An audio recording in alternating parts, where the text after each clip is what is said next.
बिस्मिल्लाहिर्रहमानिर्रहीम। अस्सलाम वालेकुम। रेड आई न्यूज़ के साथ मैं हूं सना हुसैन। चलते हैं खबरों की जानिब। दोहा मुज़ाकरात कामयाब, पाकिस्तान और अफगानिस्तान में फौरी जंग बंदी पर इत्तेफाक हो गया। इस पेशरफ्त को पाकिस्तान की एक बड़ी सफारती और स्ट्रेटेजिक कामयाबी करार दिया जा रहा है। मुज़ाकरात की मेज़बानी रियासत कतर ने की, जबकि जमहूरिया टर्की ने सालसी का किरदार अदा किया। कतर की वजारत खारजा के मुताबिक मुज़ाकरात के दौरान दोनों फ्रीकैन ने न सिर्फ जंग बंदी पर इत्तेफाक किया, बल्कि दो तरफा अमन और इस्तेहकाम के लिए एक मुस्तकिल मैकेनिज्म पर भी रजामंदी जाहिर की। सरकारी ज़राए का कहना है कि ये मुआहिदा पाकिस्तान की पोजीशन ऑफ स्ट्रेंथ का नतीजा है, जहां अफवाज पाकिस्तान ने ज़मीनी सतह पर वाज़ेह रद्द-ए-अमल देकर दूसरी जानिब को मौसर पैगाम दिया। इसके बाद होने वाले मुज़ाकरात में पाकिस्तान का वो दरीन और वाज़ेह मुतालबा तस्लीम किया गया, जिसमें अफगानिस्तान से दहशतगर्दी की हर किस्म की हिमायत और सहूलतकारी के खात्मे का तकाजा किया गया था। हसास नौइयत के बाइस मुज़ाकरात की तमाम तर तफसीलात को अवामी नहीं किया गया, जो इस बात का मज़हर है कि अफगान फरीक को चेहरा बचाने का मौका दिया गया। ज़राए का कहना है कि हकीकत में कोई मुतालबा अफगान जानिब से पेश ही नहीं किया गया, जबकि पाकिस्तान का मौक़िफ़ मुकम्मल तौर पर तस्लीम कर लिया गया। इस मुआहिदे के तहत अफगानिस्तान से पाकिस्तान की सरजमीन पर दहशतगर्दी का सिलसिला फौरी तौर पर बंद किया जाएगा।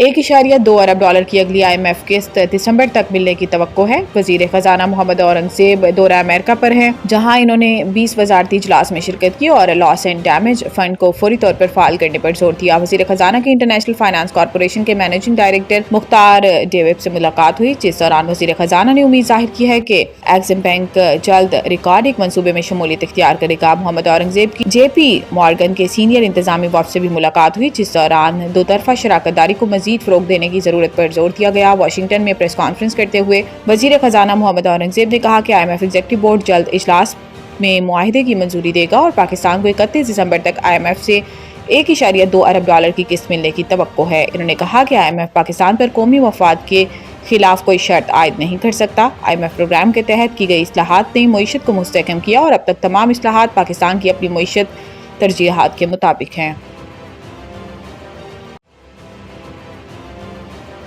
टैक्स कलेक्शन बढ़ाने के लिए पंजाब रेवेन्यू अथॉरिटी में स्पेशल यूनिट कायम करने का फैसला कर लिया गया है।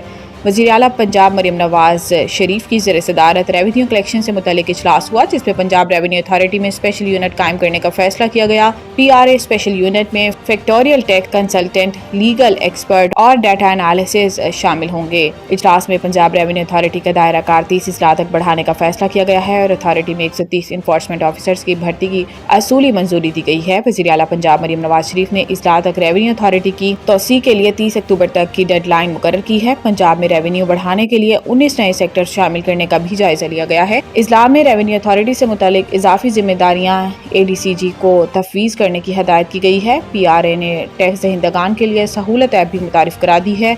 वज़ीर आला पंजाब मरियम नवाज शरीफ ने टैक्स रेवेन्यू में शफाफियत यकीनी बनाने की हदायत करते हुए कहा कि ईमानदारी से टैक्स अदा करने वालों को परेशान न किया जाए, नए सेक्टर मुतारिफ कराए जाएँ।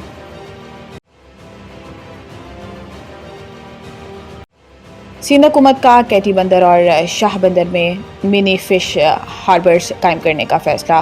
कराची सिंध हुकूमत ने कैटी बंदर और शाह बंदर में मिनी फिश हार्बर्स कायम करने का फैसला किया है। वज़ीर आला सिंध मुराद अली शाह से वज़ीर माहीगिरी मोहम्मद अली मलकानी और सेक्रेटरी माहीगिरी की मुलाकात हुई, जिस दौरान कैटी बंदर और शाह बंदर में मिनी फिश हार्बर्स कायम करने का फैसला किया गया है। वज़ीर आला ने कहा कि कैटी बंदर और शाह बंदर माजी में अहम कुदरती बंदरगाहें रही हैं, मंसूबों से माली इस्तेहकाम और बेहतर रोजगार हासिल कर सकेंगे। मुराद अली शाह ने कहा कि दोनों इजला शहर के करीब और मोटरवे और नेशनल हाईवे से मुंसलिक हैं। मंसूबा सिंध के माहौलियाती तौर पर मुस्तहकम और पायदार तरक्याती विजन का हिस्सा है। वज़ीर आला सिंध ने कहा कि पहले मरहले में मिनी फिश हार्बर्स और दूसरे मरहले में मुकम्मल बंदरगाहें होंगी।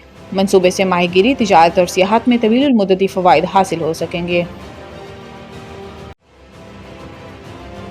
स्मोक के बाइस लाहौर में शहरियों को गैर ज़रूरी तौर पर घरों से बाहर न जाने की हदायत। स्मोक मॉनिटरिंग सेंटर के मुताबिक मशरिक से आने वाली हवाओं की जद में आज औसत AQI 195 से 210 तक रहने का इम्कान है। सुबह कम दर्जा हरारत के बाइस आलूदा ज़रात ज़्यादा देर फ़िज़ा में मौलिक रहेंगे। ज़्यादा फ़िज़ाई आलूदगी की जद में आने वाले इलाकों में एंटी स्मोक गन्स इस्तेमाल की जाएंगी। याद रहे कि गुज़िश्ता रोज़ ही पंजाब की सीनियर वज़ीर मरियम औरंगजेब ने सोशल मीडिया पैगाम में बताया था कि कान्हा लाहौर में पहली स्मोक गन का इस्तेमाल किया गया, जिससे फ़िज़ाई आलूदगी में 70% कमी आई और एयर क्वालिटी इंडेक्स 666 से 170 AQI तक गिरी। मरियम औरंगजेब का कहना था कि स्मोक गन्स का इस्तेमाल फ़िज़ाई आलूदगी से ज़्यादा मुतासरा इलाकों में किया जाएगा। سہ ملکی ٹی20 سیریز کرکٹ زمبابوے نے پی سی بی کی دعوت قبول کر لی۔ سہ ملکی ٹی20 سیریز کے لیے کرکٹ زمبابوے نے پاکستان کرکٹ بورڈ کی دعوت قبول کر لی۔ ذرائع نے بتایا ہے کہ افغانستان نے سہ ملکی سیریز میں حصہ لینے سے انکار کر دیا تھا، جس کے بعد پی سی بی نے مختلف بورڈز سے رابطہ شروع کر دیا تھا۔ پاکستان زمبابوے اور سری لنکا کے درمیان ٹی20 تین ملکی سیریز نومبر میں ہوگی۔ تین ملکی سیریز 17 سے 29 نومبر تک راولپنڈی اور لاہور میں کھیلی جائے گی۔ پاکستان اور زمبابوے کا افتتاحی میچ 17 نومبر کو راولپنڈی میں کھیلا جائے گا۔ سری لنکا اور زمبابوے کا میچ 19 نومبر کو راولپنڈی میں شیڈیول لاہور کا قذافی اسٹیڈیم 5 میچز کی میزبانی کرے گا۔ مزید نیوز اپڈیٹ کے لیے دیکھتے رہیں ریڈ آئی نیوز۔